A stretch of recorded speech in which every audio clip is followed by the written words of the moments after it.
రాష్ట్రంలో ఉన్న పాకిస్తానీలు తక్షణమే దేశం విడిచి వెళ్లిపోవాలన్నారు డీజీపీ జితేందర్. ఈ నెల 27 తర్వాత పాకిస్తానీల వీసాలు పనిచేయవన్నారు. మెడికల్ వీసాల మీద ఉన్నవారికి ఏప్రిల్ 29 వరకు మాత్రమే గడువు ఉన్నట్లు డీజీపీ చెప్పారు. లాంగ్ టర్మ్ వీసాలు కలిగిన వారికి ఈ రూల్స్ వర్తించవని చెప్పారు. పాకిస్తాన్ దేశస్తులు పంజాబ్ బార్డర్లోని అటారీ సరిహద్దు నుంచి వెళ్లొచ్చని చెప్పారు. ఈ నెల 30 వరకు అటారీ బోర్డర్ ఓపెన్ ఉండనున్నట్లు తెలిపారు. ఇక అక్రమంగా రాష్ట్రంలో తిష్ట వేసి ఉంటే న్యాయపరంగా కఠిన చర్యలుంటాయన్నారు డీజీపీ జితేందర్. ఇక ఇదే విషయానికి సంబంధించి మరింత సమాచారం ధనరాజ్ లైవ్ లో అందిస్తారు. Dhanraj, good evening. DGP warning పై అప్డేట్స్ ఏంటి? జ్యోతి, కేంద్ర ప్రభుత్వ ఆదేశాల మేరకు రాష్ట్రంలో చూసినట్టయితే ఎవరైతే తెలంగాణలో కావచ్చు, ఇక్కడ ఉన్నటువంటి హైదరాబాద్లో కావచ్చు, వివిధ జిల్లాలో ఉన్న వారందరికీ కూడా పాకిస్తానీలు ఎవరైతే ఉన్నారో వాళ్ళంతా కూడా ఇక్కడ నుంచి వెళ్ళిపోవాల్సిందిగా ఇటు డీజీపీ ఉత్తర్వులు కూడా జారీ చేయడం జరిగింది. కేంద్ర ప్రభుత్వం ఉత్తర్వుల మేరకు చూసినట్టయితే ఇప్పటివరకు రాష్ట్ర ప్రభుత్వం డీజీపీ కూడా ఒక ప్రకటన కూడా చేశారు. ఎవరైతే రాష్ట్రంలో ఉన్నటువంటి పాకిస్తానీయులు ఉన్నారో వాళ్ళంతా 27వ తేదీలోగా వెళ్ళిపోవాలి. మరోవైపున చూసినట్టయితే హెల్త్కి సంబంధించినటువంటి ట్రీట్మెంట్ కోసం వచ్చిన వాళ్ళు 29లోగా వెళ్ళాలి.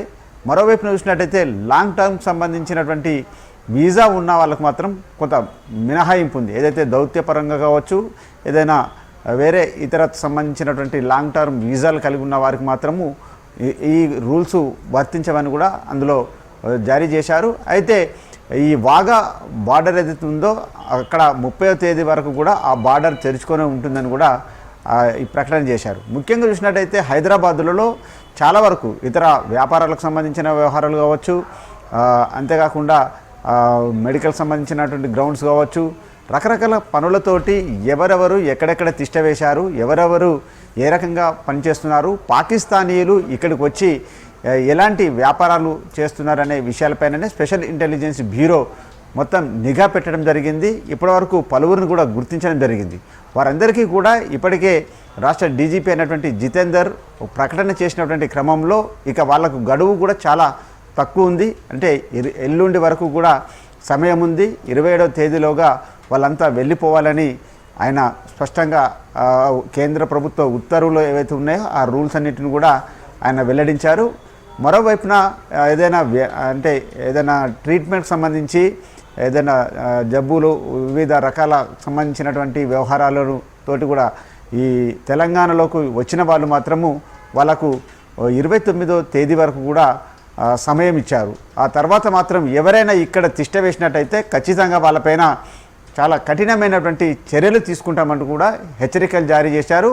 మొత్తం మీద చూసినట్టయితే జమ్మూ కాశ్మీర్ పహల్గాకు సంబంధించినటువంటి దాడి ఘటనతోటి ఒక్కసారిగా దేశవ్యాప్తంగా ఉన్నటువంటి పాకిస్తానీయులను అందరినీ కూడా వెళ్ళిపోవాల్సిందంటూ కేంద్ర ప్రభుత్వం ఒక ఉత్తర్వులు జారీ చేసింది. ఈ క్రమంలోనే తెలంగాణ పోలీసులు కూడా అలర్ట్ అయ్యారు.